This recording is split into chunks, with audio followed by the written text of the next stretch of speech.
سورۃ الاعراف میں آتا ہے نا کہ حضرت موسیٰ علیہ السلام نے خواہش کا اظہار کیا تھا کہ اے اللہ میں تجھے دیکھنا چاہتا ہوں، تو اللہ نے کیا فرمایا تھا؟ تو مجھے نہیں دیکھ سکتا، تو پہاڑ کی طرف دیکھ، اگر یہ پہاڑ میری تجلی سے قائم رہا تو پھر تم بھی یہ یعنی ایزیوم کر سکتے ہو کہ مجھے بھی دیکھ سکو گے۔ پہاڑ پہ جب اللہ کی تجلی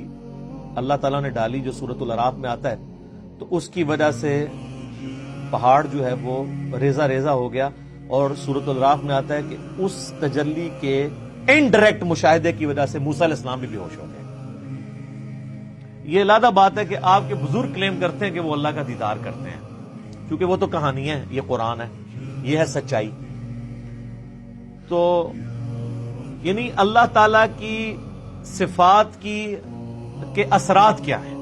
اور سیم اسی طرح کی چیز قرآن حکیم کے بارے میں سورۃ الحشر میں آئی ہے، لو انزلنا ھذا القرآن علی جبل، اگر ہم یہ پہاڑ پر نازل کر دیتے تو پہاڑ بھی اس قرآن کے نزول کی وجہ سے پھٹ جاتا، ریزہ ریزہ ہو جاتا۔ کیوں؟ کیونکہ قرآن اللہ کی صفت ہے، اللہ کا کلام ہے، کلام متکلم کی صفت ہوتا ہے نا، تو اس کا ایفیکٹ یہی ہونا تھا جو اللہ تعالیٰ کی ذات کا ایفیکٹ ہے کہ قرآن اگر کسی پہاڑ پر نازل ہوتا تو وہ بھی اس قرآن کے روب کی وجہ سے ریزہ ریزہ ہو جاتا۔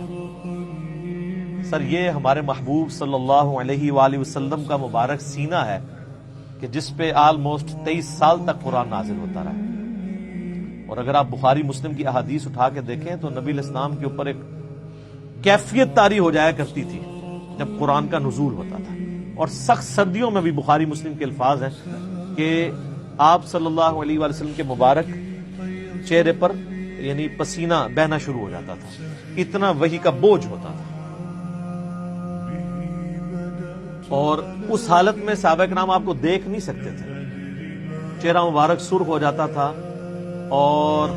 جس طرح یہ خراٹے لینے کی آواز ہے نا، اس طرح بخاری مسلم میں آتا ہے اس قسم کی آواز آپ کے منہ سے نکلنا شروع ہو جاتی تھی، اور پھر صحابہ کرام جو ہے وہ سارے سر جھکا لیتے تھے یوں، اور آپ علیہ السلام کے سر مبارک کے اوپر ایک بڑی چادر دے دی جاتی تھی، حتیٰ کہ آپ اپنی وہ اس حالت میں واپس آئے۔ یعنی آپ صلی اللہ علیہ وآلہ وسلم پر یہ حالت طاری ہوا کرتی۔